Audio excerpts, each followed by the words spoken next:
Everybody, hello, welcome. I am Julie Zasada. I'm the Executive Director here at the Cedar Lake Historical Association. I want to thank you for coming out to History Roadshow After Dark.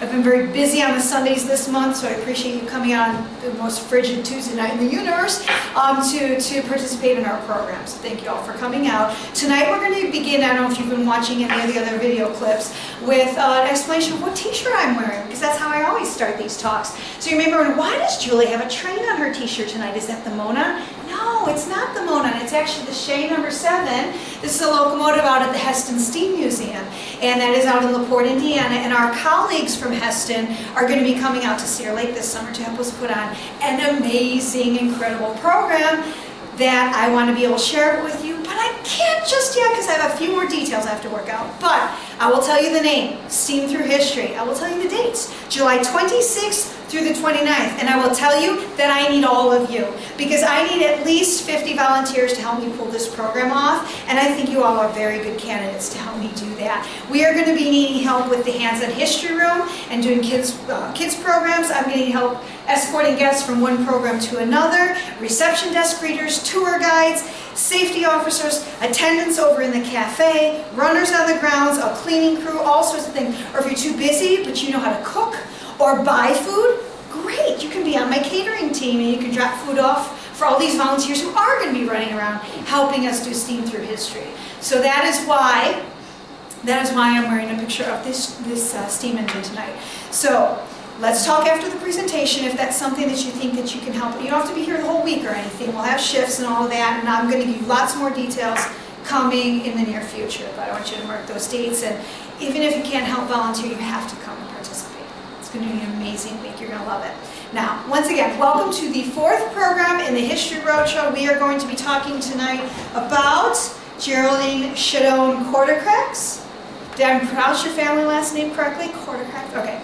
All right. So, as a reminder, the first 3 programs we did, B. Horner, talked about our first town historian, Florence Wahlberg, another civic leader in our community, Senator Sue Lansky. All of those are available on our YouTube channel, as will this presentation after we're done. And in March, we're going to be talking about the life of Dr. Robert King, who was father of Cedar Lake, and there's some connections with Jerry, so we'll talk about that in a couple of minutes. Now, let's begin by talking about this family on the move, okay?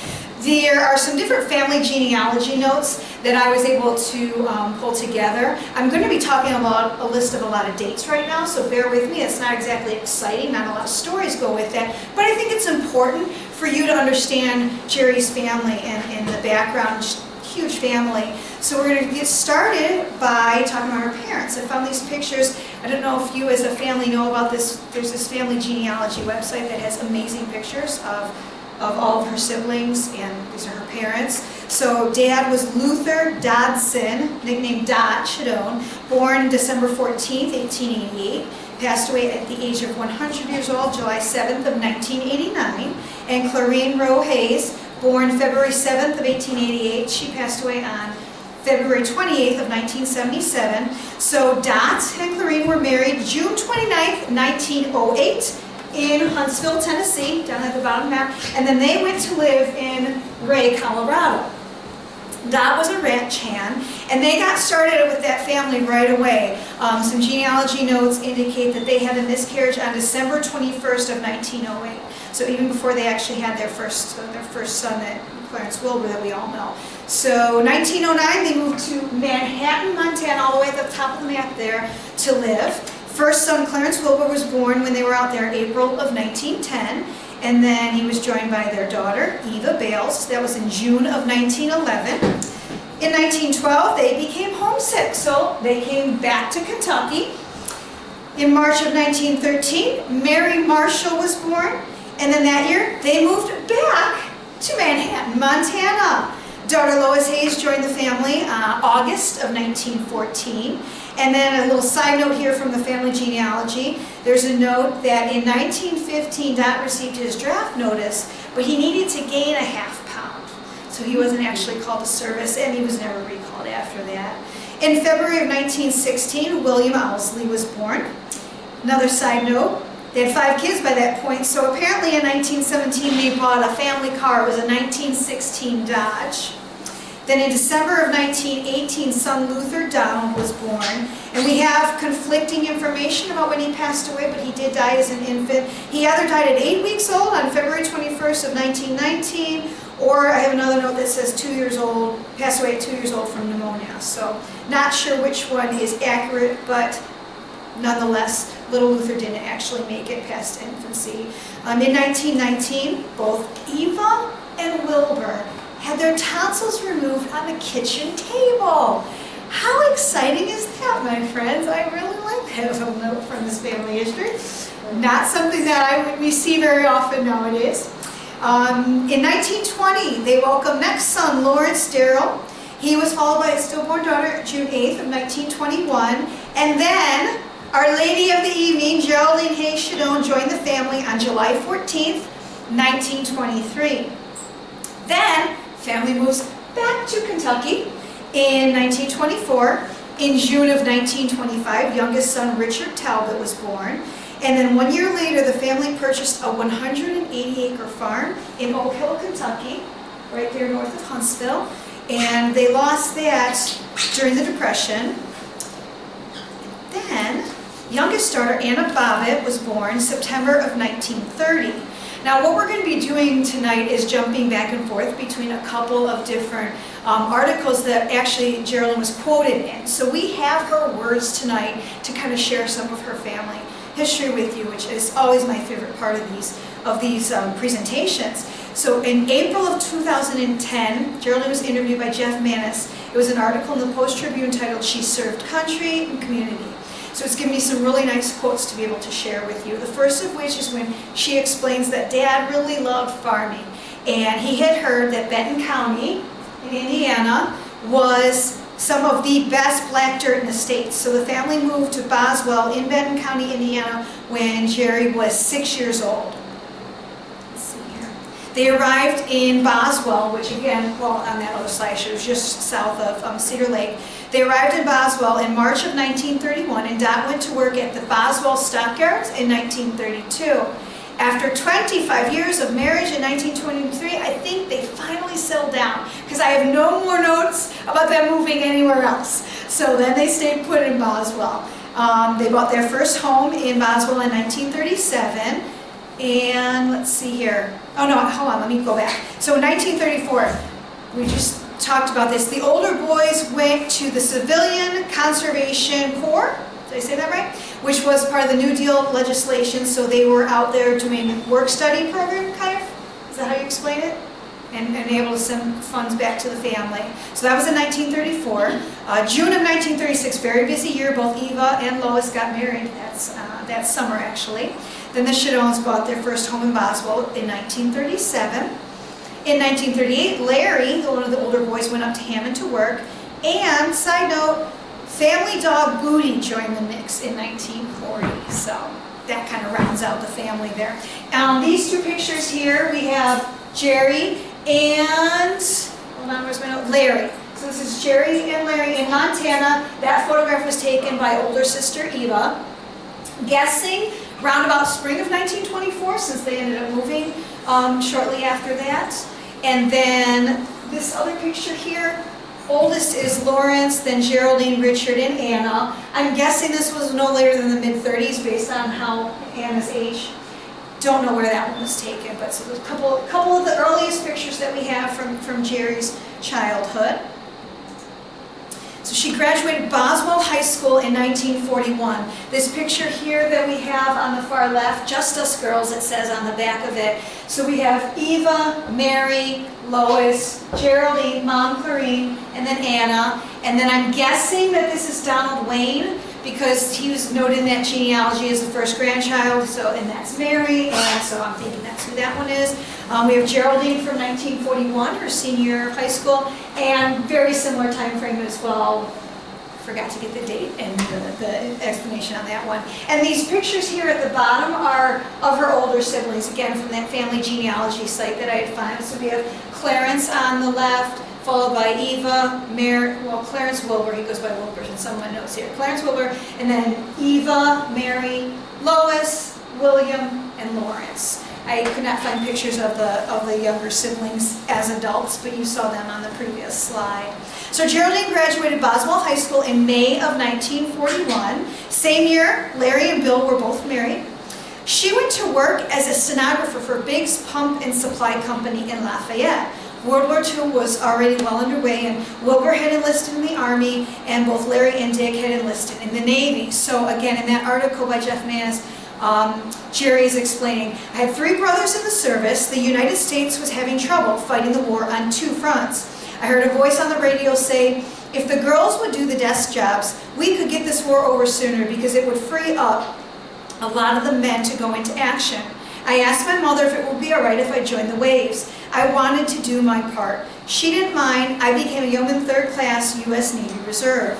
So to explain what Waves is, on July 30th of 1942, President Franklin Roosevelt signed the Navy Women's Reserve Act into law, creating what was commonly known as the Waves, Women Accepted for Volunteer Emergency Service. It was a division of the U.S. Navy created during World War II to free up that male personnel to be able to be active in sea duty. So our Jerry enlisted in June of 1943. She did her boot camp at Hunter College in Bronx, New York. That is their graduation picture there from July of 1943, part of the 11th Regiment. And then she attended Aviation Machinist School in Norman, Oklahoma. She did everything to maintain the aircraft, but she just wasn't quite strong enough, that little petite woman, to be able to lift and all of that. So they ended up moving her to a personnel office. So a couple of side notes about these other pictures. This one on the back, she wrote, snappy, don't you think so? So I don't know if that one was taken after she was first stationed, or if that one came from Oklahoma, or where she was at in that photograph. And then there's a note in this, what is it, scrapbook, right, of all of the Navy pictures. And it says, the day we learned we could leave the United States for service in Hawaii. So I'm thinking that that's what this picture was connected to. It's not actually written on the back of the picture. But love all the little comments that we found in the scrapbook. It was really cute. And then this is just another one of her pictures in uniform. So Brother Wilbur passed away. He died in Italy in 1944 when he was serving. And so the story is that, you know, Jerry, they already had the four kids in service. They brought Jerry closer back to home. So she ended up at the Glenview Naval Air Station Personnel Office. She reported for duty January 29th, 1944. So her first assignment is this photograph here, Personnel Office. Second assignment was in recruiting. She worked on the NBC Sky High weekly radio recruiting show with John Holtman, which was broadcast from Carson Pirie Scott in downtown Chicago. She was also basically a poster girl for the Waves. All of these pictures, from this scrapbook, have these little stamps on the back of them, these Navy promotional stamps that really have these different PR details about what each photograph was depicting. So I forgot to ask, did she sing? Yes, in the Navy, right? Like in some sort of, I don't know. I don't know if it was US. Yeah. It was the radio show that they did weekly in Chicago at Carson Pirie. So she would be singing on the radio show? Yes. Gotcha, okay. And then, this whole this promotional pictures and all these kinds of things were to get women interested in serving. That was the whole point behind all of this. And from one of the pictures, the scrapbook has pictures of several different facilities and things like that. And this is just a side note that I have to share with you. So there's a picture of the Olympic-sized swimming pool. And on the back of that, it said, our lifeguard was Chuck Comiskey, whose parents owned the Chicago White Sox in Comiskey Park. What a way to fight a war. So we're Sox fans in our house. So, oh, that's cool. I'm going to share that story and preserve that one. So these two, well, this picture says Jerry and aerial camera. And then for these two pictures, let me read those captions to you. For this one here, whenever Jerry could break away, she went topside to the roof of the building where she worked for some sun rays. And if that's not PR, I don't know what is, because seriously, how much time do you think they actually had to sneak away to the top side? But anyhow, I thought that was cute. And then this picture here, it says Jerry and her first little niece, who arrived just in time for her first visit home. Her father, Jerry's brother, serving in the South Pacific, did not see this little one until she was 2 years old. So those are some pictures from the promos. All right, a couple of newspaper clippings. So what we have here, the Major Bowes, this article here, Major Bowes Amateur Hour was an American radio talent show broadcast in the 30s and 40s. It was created and hosted by Edward Bowes. So this newspaper clipping that's on the screen, it says, in the tryouts for the Major Bowes program on Tuesday, November 28, 1944, at the CBS studio, Wrigley Building, Chicago, were left to right Ernest Poole, Ross Wallace, Robert Siegfried, Geraldine Shadoan, and Mae Van Sickle. All have considerable radio or theatrical experience prior to their naval service. So I'm not sure if they were part of an ensemble or what they were trying out. I'm guessing that they were all trying out together to be on that radio talent show. And then these note cards here in the middle, I've got a little article from a different part of the scrapbook that I want to read to you. It comes from, I'll show you the next slide. It comes from a publication from the Navy. So it says, Geraldine Shadoan, production assistant of the Exhaust and Station Printing Office, represented Glenview on the weekly Luncheon with the Waves radio broadcast. This popular program and luncheon was held in the tea room of Carson Peary Scott and Company on February 8th and was rebroadcast on February 10th over station WLS. Mary Paxton, charming radio personality of WGN and WBBM, conducted the program and was assisted by Durwood Kirby, former radio announcer of District Public Relations Branch Office in Chicago. The guest celebrity of the program was the famed actor of stage, screen, and radio, Dick Powell. He aroused much interest among the Wave guests and others who were present. His interview told of his plans for touring military activities with his radio show Fitch Bandwagon.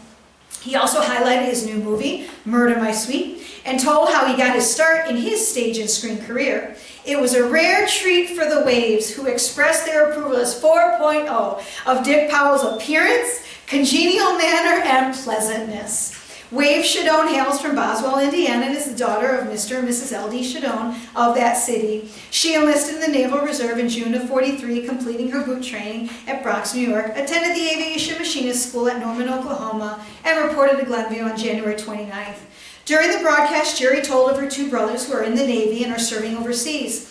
In civilian life, she was employed as a stenographer for Biggs Pump and Supply.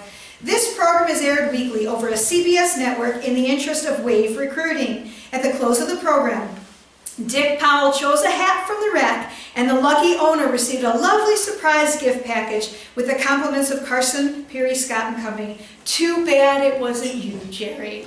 So these cards were part of that radio broadcast. So you maybe cannot make it out from back there, but that top card has Dick's autograph on it. And then basically these questions here on the bottom, they're asking just different information about her background, where's your home, how long have you been Waves, all of that. And then the answers to her questions are on the other side of the card, which is where the autograph was. So, for example, her present role, she does copy work and production on the Glenview Exhaust Station newspaper, also set up type and learning use of Veritype machine. And then her previous role is stenographic work for Supply Company, the fact that her brothers were serving in the Navy, one was in Guam at the time, and that she's single. So that's what those two little note cards are for, and again, that's who Dick Powell was. So I had to look him up because I did not know the extent of his career. Extremely popular, so. This here is the publication I was reading from, that article that I was just reading. So that's the Exhaust. It was published twice a month, and Jerry is listed in the center there as production assistant. So she was in that public relations department, which you're going to hear more about when we talk about some of her future volunteer roles. On February 2nd, 1946, Geraldine was discharged and sent to civil service until September of 1946. And she explains in that article from Jeff Mannis, once the war was over, I was sent to the Great Lakes Naval Station, where I worked at a separation center. All the guys were coming in by the trainload. My barracks was right across the street from the hospital. I'd visit the injured servicemen. Some of them couldn't even wield their wheelchairs. After she was discharged and after she completed her civil service, she went down to Bloomington, to Indiana University. So in September of 1946, according to these genealogy notes that I'm reading from, were those Grandma's notes? Clarine's notes? Who typed that up? Do you know? Not sure? Okay. It sounds to me like it would have been Clarine, the way that they were all noted. So September of 1946 is when Jerry went to Indiana University, and she only made it till about March 9th of 1947. As far as we can tell, she majored in radio broadcasting from that short little length of time. She says in her article with Jeff, "I just couldn't make it financially. My family wasn't rich. I moved to Hammond and lived with one of my sisters. That would have been in June of 1947. And I worked at Lever Brothers for a few years." That is what this center picture is, a picture of her. She was their third secretary, as well as the different officers of Lever Brothers. And yes, that's her student ID. It's 1946 to 47. And it's really about it. Her signature, little picture. Oh, and this photograph here was taken at the campus studio in Bloomington, so we know this photograph to be dated to about that time. Now this is also the era, once we get up to Hammond, we're working at Lever Brothers, when Charles enters the picture. So we have the story from herself. Let me see here. All right, so Charles had served in the U.S. Army Air Corps during World War II. The 1940 census notes that he lived in Area A of Hammond, but then family was telling me he was in the Water Gardens area of Whiting by the time that he had met Geraldine. So here's how she describes meeting her husband in that Jeff Mannis article. "I was coming from church when my friend from Lever Brothers asked me to go horseback riding with her in Cedar Lake. Her brother and Charles also went along. I couldn't ride a horse because I had my church clothes on. But when Charles came back from the trail, we sat and visited. I liked him. He was a nice guy. But my girlfriend liked him too. I had to finagle. I invited him and her to my sister's house. We played records. Charles asked me, 'What are you doing tomorrow?' I said, 'I'm going out to the beach.' He asked if he could go too, and I replied, 'Sure, it's a big beach.' Later that evening, he took me to Chicago for a fish dinner. It was a Friday night. On Saturday night, we parked next to Midway Ballroom in Cedar Lake and listened to the music on a bench seat by the lake. He said, 'I want to marry you.' I said, 'We don't even know each other.' We got married by the Justice of the Peace that spring, and we decided since we got started in Cedar Lake, we'd build a house here." So it's sweet. Love to hear these words from, like I said, from the citizen's point of view. Jeff Mannis, though, during that article interview, he asked her, "Has anyone ever mentioned that Charles resembled the actor Nicolas Cage?" And she says, "All the time, all the time." So that photograph, we don't have a wedding photo, but we assume that this photo is from the similar era. They were in a frame together, and in this article, you hear Jeff, or you read about Jeff asking her, these pictures from the 40s kind of thing, so it must have been referring to these two photographs. So in February of 1949, they were married, like we said, at the Justice of the Peace, and then they also celebrated their anniversary on April 9th of 1949. That's when they had been married in the church. So after marrying Charles, they moved to Cedar Lake. They bought pardon me? Oh, we just saw Grandpa baby seat there. Yeah, okay. So they bought an acre and a half on Rural Route 5 in the Pioneer Village that was then known as Cook, and built their home, which is up in the top right corner there. Today the location today is 129th. It's over behind Goodfellas, and this is a picture from the tax records just to show how it's changed through the years. But that's the original home up in the top there. And their 3 sons were born between December of 1949 and March of 1953. So a nice tight window there when Chris, Charles, and Bill came on the scene. Jerry was a stay-at-home mom with the kids all the time. And this picture, the story behind this picture, the boys in the back seat of the car there, Dad worked shift work. And so she would take the kids out to the car so that he could sleep during the day, and she'd be out there telling them stories and keeping them busy and preoccupied. And also in that picture, we see a building behind the car there. That was the family chicken coop in the background. So wide open space. You see all the trees that grew up since, but wide open space when they first got out here. Really thin strip, thin parcel of land there, but about an acre and a half where they had their homestead. Other things that that Dad did, Charles, he and his father helped coal up in Whiting. When people had transitioned from coal, they started a business cleaning basements. They had 4 trucks. It was very successful in supporting the family. Then he went to drive a truck at Inland Steel for a period of time, and another trucking company that was just too hard on his body to continue to do, so he became a postman for several years here in Cedar Lake. Now, like I was saying earlier, all these skills that Jerry developed when she was in the Navy start to reappear through the next phases of her life, which is really cool. Her early years of civic involvement in Cedar Lake include helping to organize the Parent-Teacher Association.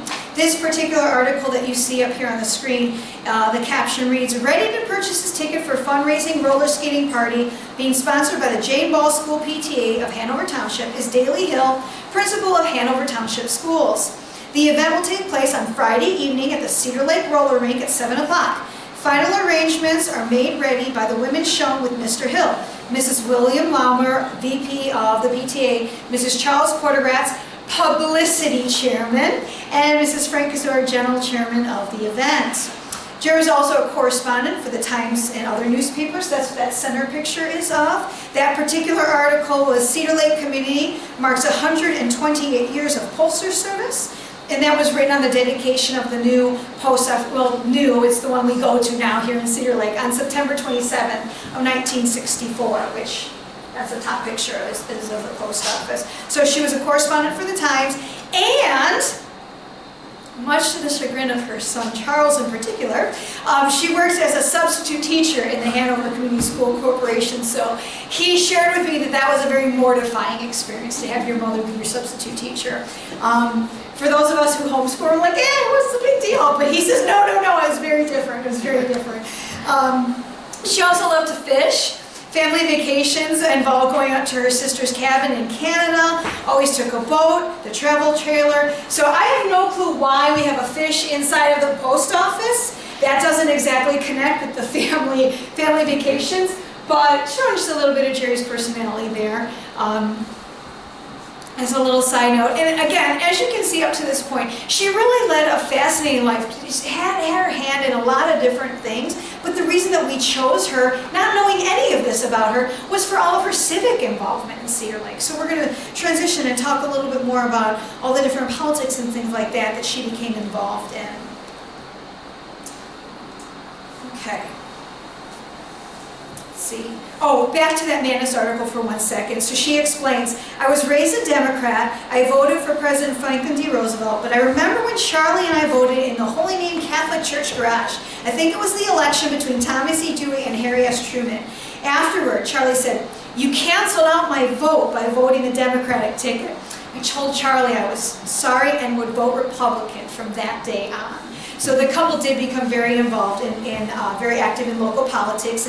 And son Charlie remembers that they used to attend the Republican rallies and picnics over at the Andriotti's property north there on Parish Avenue, where the giraffe used to sit, where that retention pond is, where our mastodon bone that's over in the museum that you can come back and see on May 7th of 2021. We have our grand opening. That is also where that came out of. So anyway, side note, but just to explain that little nuance, right? That she was raised Democrat, but then to support her husband, became a Republican, carried on a staunch support of the Republican Party for several years after that.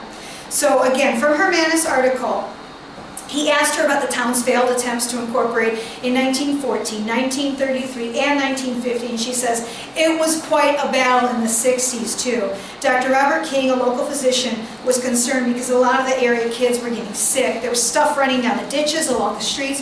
We needed sanitary sewers. But Cedar Lake has to be a town to get funding from the state and federal government. Dr. King organized a group of citizens to help bring incorporation to the area and used a lot of his own money." So I want to give you a little bit of a timeline and where Jerry fits into that backstory, because she was extremely involved in that process. So in 1964, there was this group of businessmen and women, and the Lake County Commissioners incorporated Cedar Lake as a town, and Dr. King was leading that effort. April 1st of 65 is when it became a reality, but there was an appeal to the Indiana Supreme Court. So the town still was able to provide services. They were able to levy a tax rate. Jerry volunteered her services to handle all these privately contributed funds to finance the incorporation of Cedar Lake. But again, this appeal that was going on with the Indiana Supreme Court, opposition from a group that we called the Terrible 10 that was led by a local attorney, making things very difficult. So on June 13th, 1967, the Indiana Supreme Court ruled that the town was not valid or not official by this loophole that some of the residents and property owners were unintentionally not notified about the incorporation. So in the summer of 1967, Jerry got to work, spent hours and hours volunteering her time and mailing out incorporation notices to thousands of Cedar Lake citizens. And it was in that window of time when the town was nullified until it was reincorporated that she also collected donations to pay police officers and town employees. So I don't know if you caught all of that, but volunteering her time to do all of these things, as son Charlie says, if we had $1 for every hour she volunteered, we'd be millionaires, right? She gave of herself to this community. Finally, on September 29th of 1969, Indiana Supreme Court declared Cedar Lake was a town, and that was retroactively dated back to October 30th of 1967.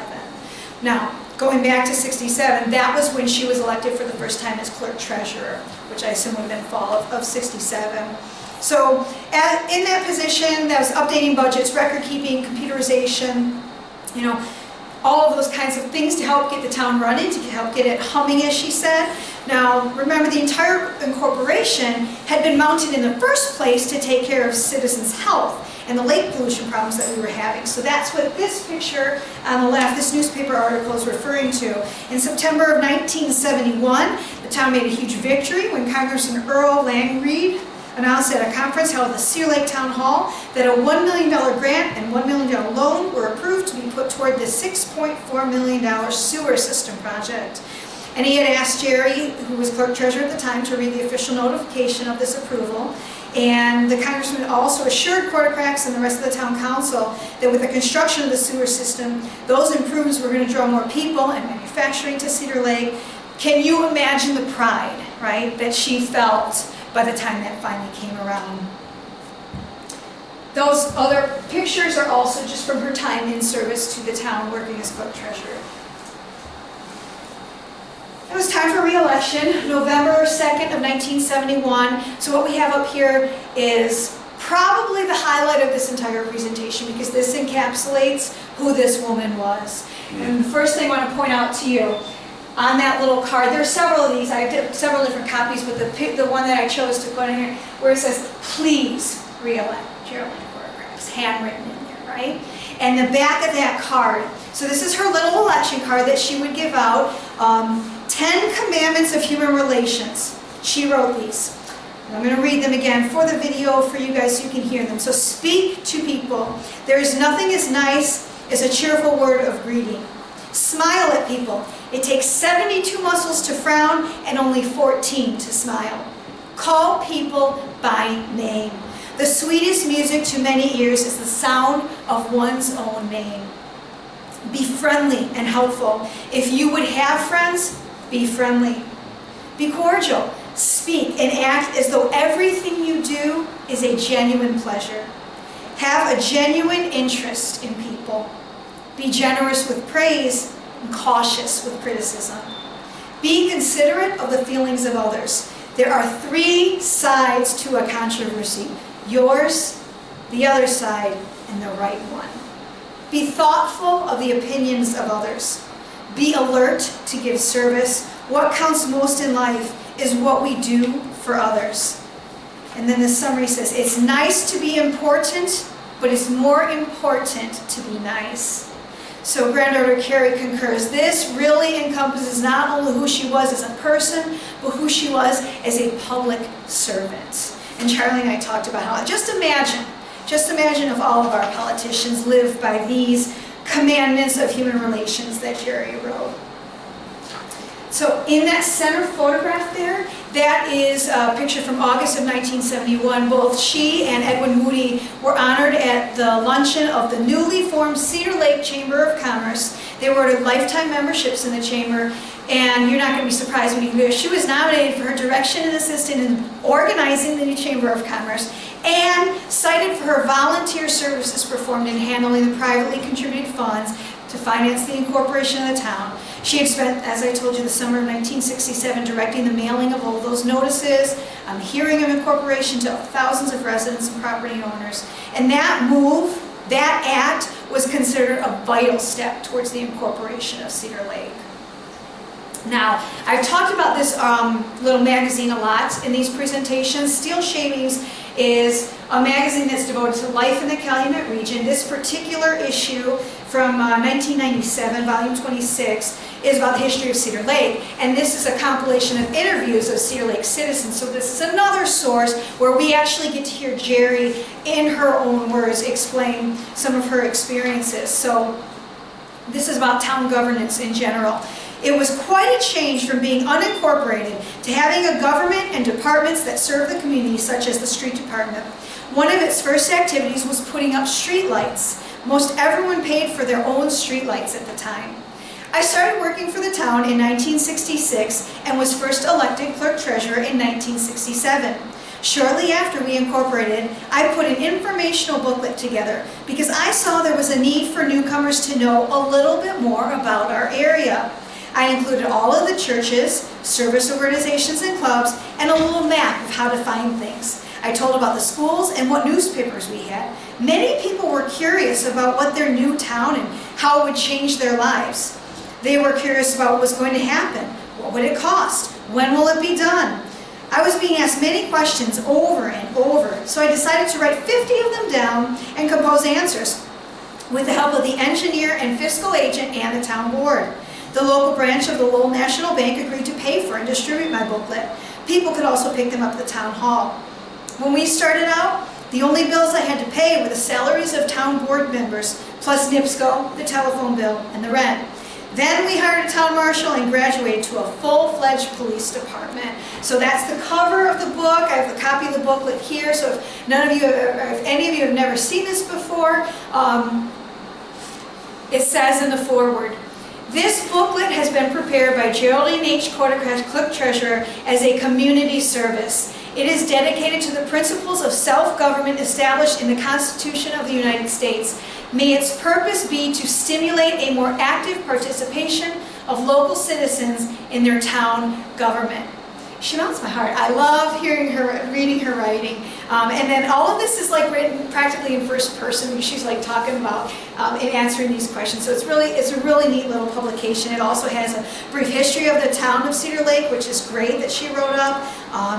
And including the incorporation of town, the powers and duties of the trustees, the duties of the clerk treasurer, how the elections were handled, taxes, the police, the fire departments, the sewer project, which I think that's where a lot of those 50 questions were from, town ordinance, and other civic organizations. So really, really nice booklet. So thankful that we have that helps to document the founding of our community. On June 16th, 1972, that picture there on the left, Barbara Fuchs, Cedar Lake Town Trustee, and Mrs. Charles Kortokrax, Town Clerk, turned the first shovel full of dirt for the town's $6.4 million sewer project. Both women have been key forces in getting the project started since first presented over 10 years ago. And we have an appearance tonight. You want to grab? From the back of the room. We have a special appearance by the very shovel that Jerry used to start the construction of the sewer project. So just show this here on camera. This is the shovel that Jerry used to get our sewer system started. So thank you guys so much for bringing that out tonight. So really special. So that's what that picture is depicting there. These other pictures, I'm going to cover a little bit in what I'm going to read to you, but that's just a picture at the top. These are all different ways, right, that Jerry was involved throughout the year. So she would attend the different ribbon cuttings as a town trustee. And I forgot to ask, what is this backstory with the fire department? New equipment maybe came in, she was trying to get on? You guys know? Sons? Not sure. That's okay. Here she's doing some sort of dog judging competition or something, because there's a little dog in that picture, and these people have like numbers on their backs and stuff. Another volunteer event, had something to do with animals, because there's another dog in that picture. Dominic, do you know what that was from? Yeah, that was for the school project. Something No, nice. for the redevelopment of 133. Okay. Yeah, she was on Starting on the the, winding she was project. on the Okay. redevelopment. Yeah. That's right, And that's I'm right. standing This right was- behind her there. I know, you see, right back Yeah. there. And then this was, I'm going to read about this in a second, when she was named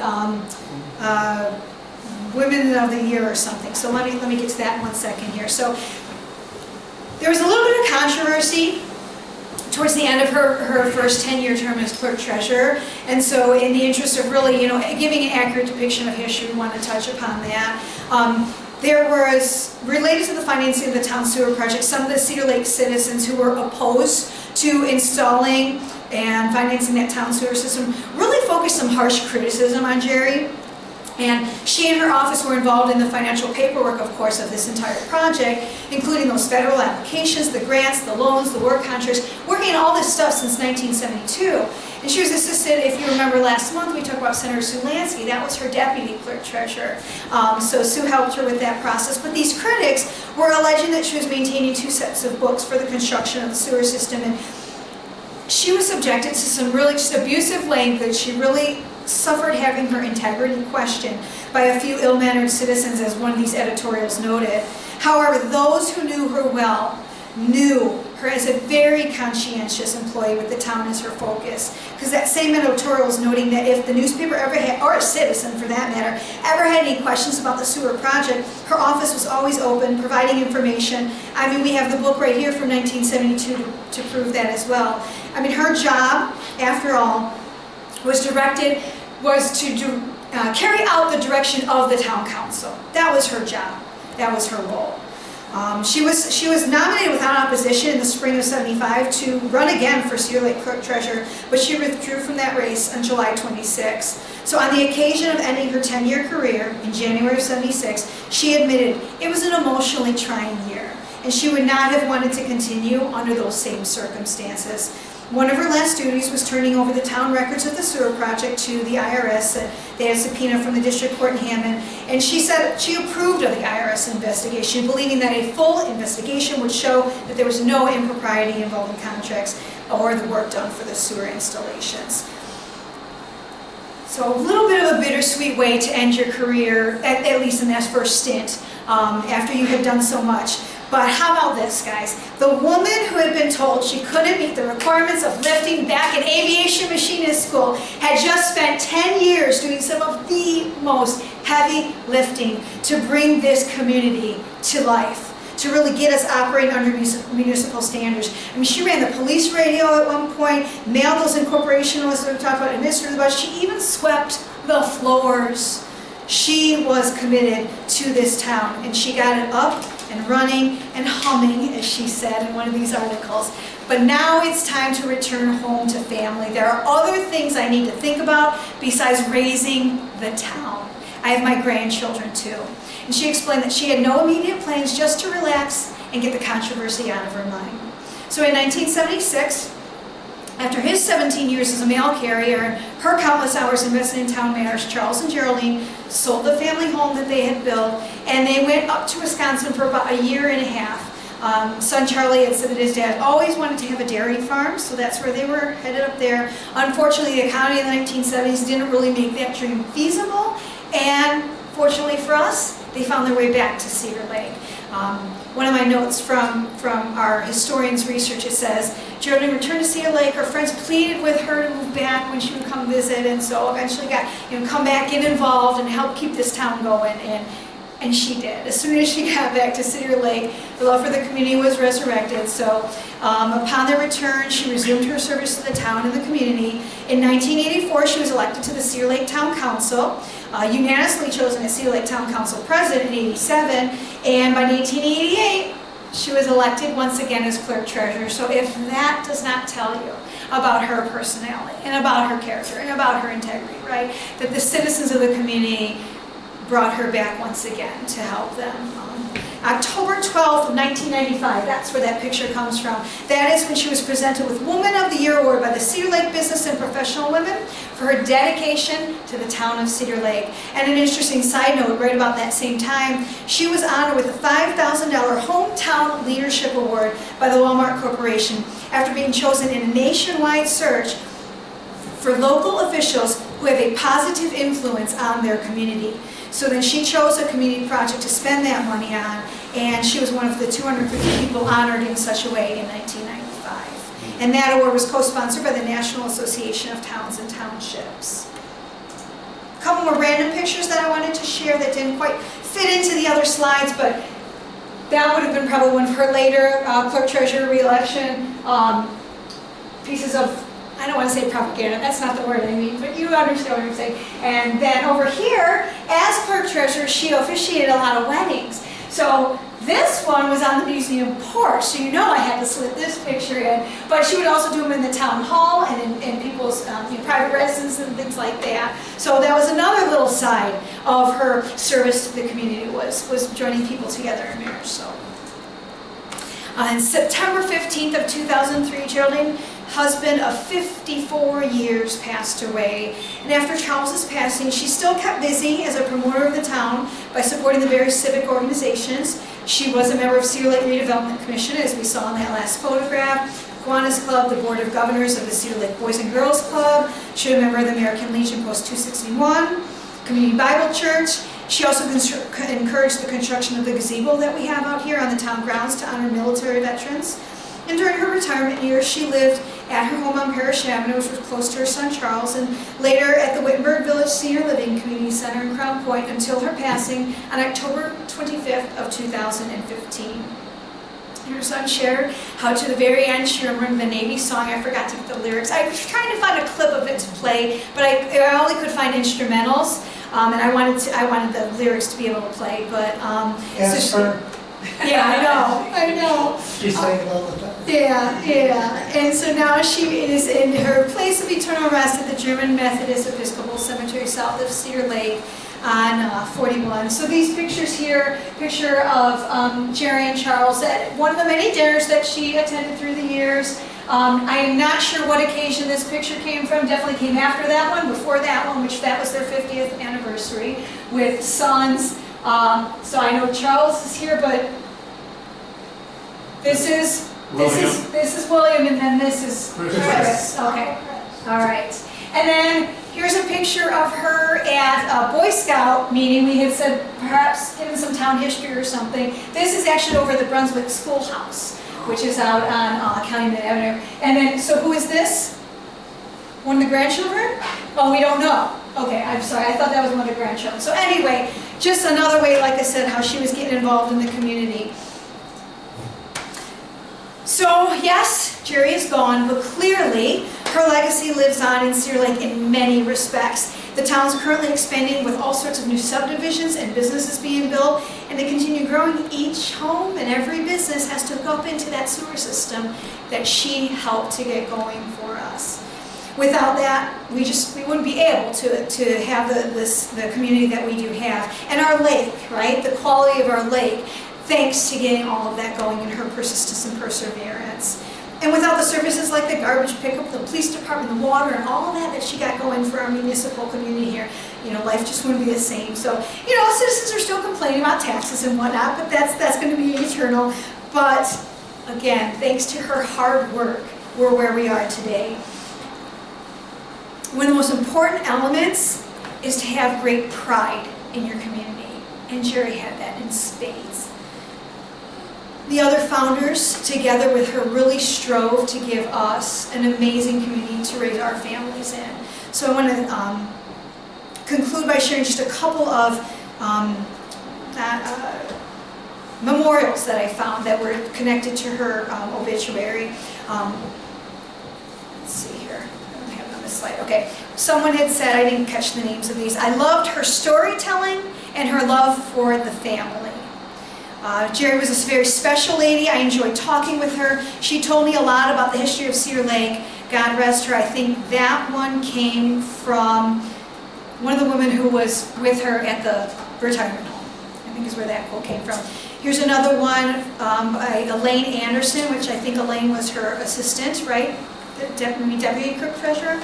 Geraldine was such a special woman. The world was a better place because she was in it. She was my mentor, friend, and an incredible boss. And then from Diane Justice over at the chamber here. I have such great memories of her when she served as clerk treasurer and town councilwoman. She truly cared about the community of Cedar Lake, and it was obvious in the decisions she made in both offices.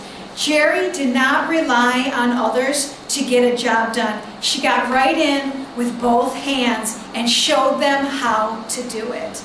Kudos to a lovely lady.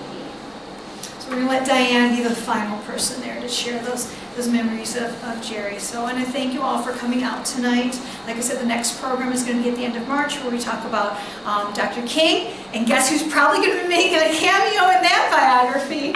Our lovely friend here, Jerry. So we're going to conclude this formal portion of our program, and then we're going to turn the camera on the audience so that you all can share your memories of grandma, aunt, mom, all the different titles that she had. There's a lot of family members in the audience. So thank you all for coming out tonight. I appreciate it.